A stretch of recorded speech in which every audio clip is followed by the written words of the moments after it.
1 Nm. Tu es à 80 en ce moment. On va voir à quelle vitesse tu passes à 120. Tu es prêt? 120. Moins de 6 secondes. Je te l'avais dit, ça a été prouvé dès sa commercialisation en 93. Elle est aussi puissante que la Viper de Dodge. Le constructeur affirme que la GTR est un peu perturbant pour Helge et Jens. Oh, voilà le clignotant. Ouais, c'est vrai qu'on est tous habitués à conduire à gauche.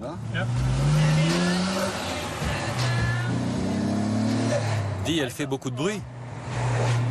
Tu trouves pas? Pour être honnête, je ne la trouve pas plus inconfortable que la Toyota. Tu la trouves confortable? Les sièges sont un peu trop durs. Ouais, mais l'appui latéral est bien mieux. C'est une vraie voiture de sport. C'est génial.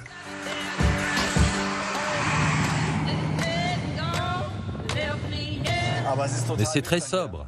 La Supra a une ambiance assez luxueuse. Dans celle-ci, il n'y a rien de particulier. L'intérieur est un peu bon marché. Il y a beaucoup de place à l'arrière. Petite anecdote, pour des raisons environnementales, les moteurs des GTR sont bridés à 280 chevaux. Mais sans avoir besoin d'un reparamétrage, la plupart d'entre elles ont atteint plus de 300 chevaux. Sur le chronomètre, on va voir en combien de secondes elle passe de 80 à 120 km/h. Ok, tu es prêt? Vas-y. Maintenant. 120. 5, C'est un peu plus rapide que la Supra. C'est incroyable, non? c'est parce que tu as une boîte de vitesse manuelle. J'ai pas changé de vitesse, j'étais en 3e. Ouais, elle réagit beaucoup plus vite.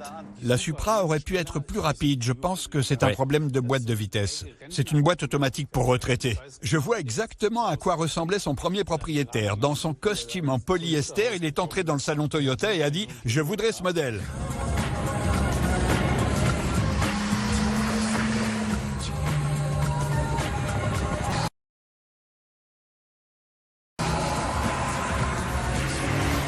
Alors, tu en penses quoi?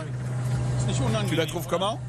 Eh bien, je trouve que son design est plus brutal que sa conduite. Elle roule plutôt doucement, à moins que tu n'interviennes. Je l'aime bien, c'est vraiment une voiture de sport japonaise assez originale. Laquelle de ces deux voitures vous semble plus confortable? Japonaise. J'aime bien la mienne, mais je pense que la tienne est tout aussi bien. Tu sais quoi? On ne peut pas tirer de conclusion aussi rapidement. Il nous manque encore un avis. J'ai une idée, je connais quelqu'un qui peut nous aider. Ok. Quelqu'un qui serait censé noter ses voitures. On devrait se plonger un peu dans la culture japonaise. J'ai regardé Jens et j'ai eu une idée. Des lutteurs de sumo. Mais d'un sumo japonais. J'ai pas beaucoup de place pour mes genoux. Pour une fois que tu fais preuve de souplesse, Ouais, c'est mieux que dans un TGV. c'est vrai. Ce n'est pas drôle. Mais c'est un modèle sympa.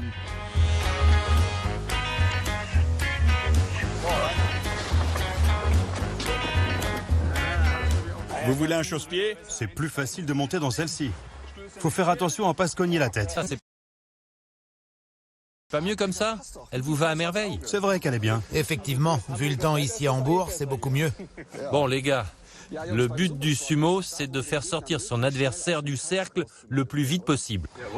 Pour savoir laquelle de ces deux voitures est la mieux, vous allez devoir les pousser. On va devoir pousser. À vous de donner tout ce que vous avez. Ouais, mon pote, on va tout donner. Voici une nouvelle expérience. Nous simulons une arène de sumo avec ces deux lignes. Reine. Qui va gagner? Eh bien, je pense que la rouge va être plus facile à pousser. Parce que le pilote est déjà... Non, C'est vrai. sans aucun doute. Et la voiture a l'air plus légère. Elle est plus petite, ce sera plus facile. Plus légère et plus délicate. Ouais. Jens, on est prêt? Vous êtes prêts? Ok, Hajime. Allez, allez, allez! Allez, allez! Allez, on y va!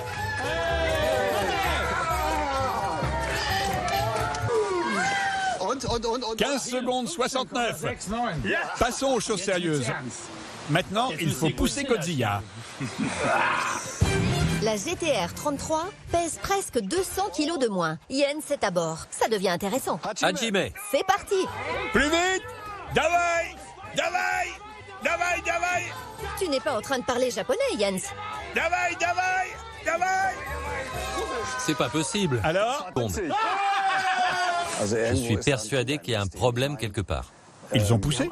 9 secondes, sérieux? Ils ont bien poussé. Une propulsion à la japonaise, je l'ai bien ressenti. On a vérifié qu'il avait bien arrêté le chronomètre? Je pense qu'il a triché. Non. Arnaqueur. Laissons les sumos en dehors de ça. Il y a de la triche de ton côté, c'est sûr. En ce qui concerne l'utilisation quotidienne, normalement la mienne gagne haut la main. Mais dis-moi ce que t'en penses. Ici, c'est Godzilla qui l'emporte, même si le volant se trouve à droite. Au début, on peut penser que c'est un problème. Mais très rapidement. L'avantage, c'est qu'elle est basse. C'est super cool. Ce modèle à 4 places, c'est du génie à l'état pur. On pourrait croire que la Toyota est vraiment plus confortable, mais en fait, elle ne l'est pas. Grâce à son empattement légèrement plus long, la Nissan Skyline GT-R 33 est vraiment confortable à conduire. J'ai été surpris de voir à quel point elle est agréable à conduire. Elle est parfaite pour une utilisation quotidienne. Point. Je suis d'accord avec toi. Je la trouve vraiment sympa. Elle est adaptée à la vie de tous les jours. Un point pour elle. Merci. Il n'y a pas de quoi. La GT-R 33 prend la tête de la compétition. Techniquement, il est parfaitement fiable. Mais elles ont aussi quelques points faibles. Inspectons la Toyota Supra 80 Mark IV. Oui, on ne la met pas souvent sur le pont, mais quand il s'agit de tuning de voitures de haute performance, il vaut mieux le faire. On arrive au premier point faible de la Supra. Mais elle n'a pas été reprogrammée, non? Non, celle-ci est d'origine. Mais elle a des performances tellement élevées que le châssis est extrêmement sollicité. Il faut donc soigneusement vérifier tous les roulements. C'est une bonne façon. Il est vraiment important de le faire. La voiture peut être encore plus rapide? Exact. Il y a quelques problèmes de rouille. Regarde ici le bas de caisse. Tu peux voir par en dessous en ouvrant ici le capuchon en caoutchouc. Tu peux voir que la voiture est intacte. Elle n'a pas été trafiquée. Elle n'est pas endommagée. À l'origine, la Supra n'était pas particulièrement solide. Ce qui veut dire qu'il... Et le moteur coûtait très cher.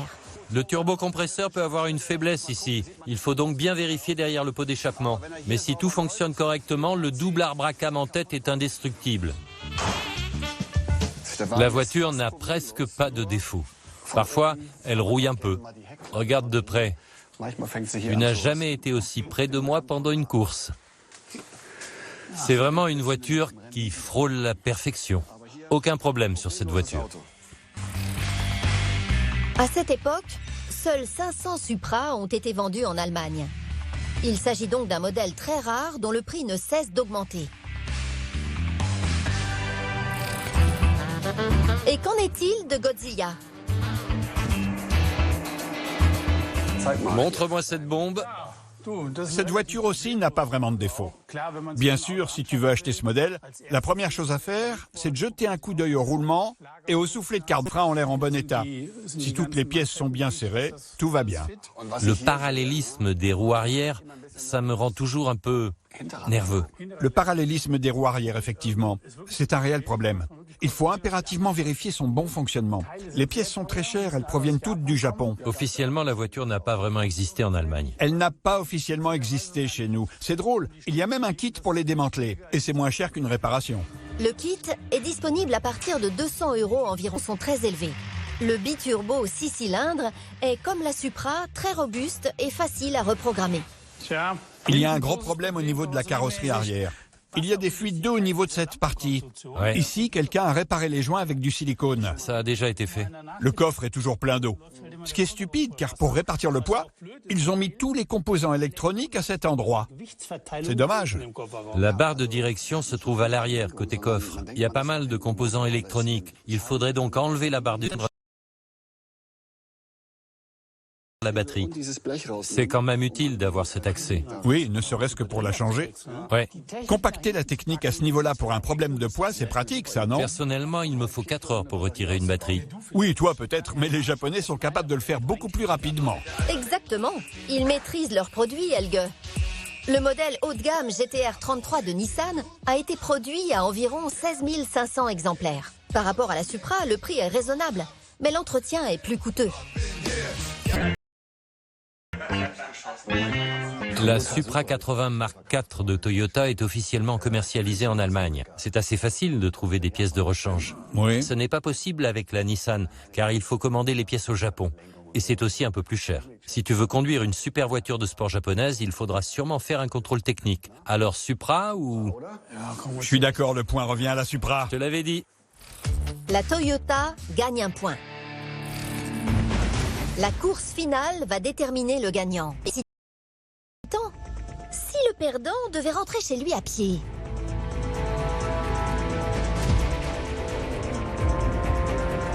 Au Japon, il y a les pratiquants d'arts martiaux adeptes de la nourriture bio et les lutteurs de sumo qui ne connaissent pas les régimes. Pas besoin de t'expliquer à quelle catégorie j'appartiens.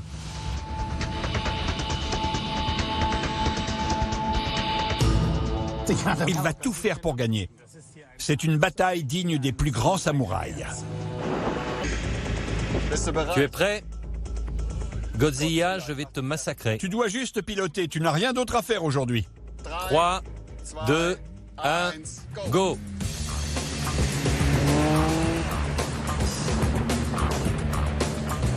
Helge, tu es où? C'est pas possible. Accélère, bon sang. Sur le circuit, il m'a bien de puissance au démarrage. Oh, d'abord, tu n'avais pas de force de traction, maintenant de puissance au démarrage. Et puis quoi encore? Et maintenant, un petit slalom. Jens a un avantage avec ses 4 roues motrices. Mais je peux le dépasser, ouais.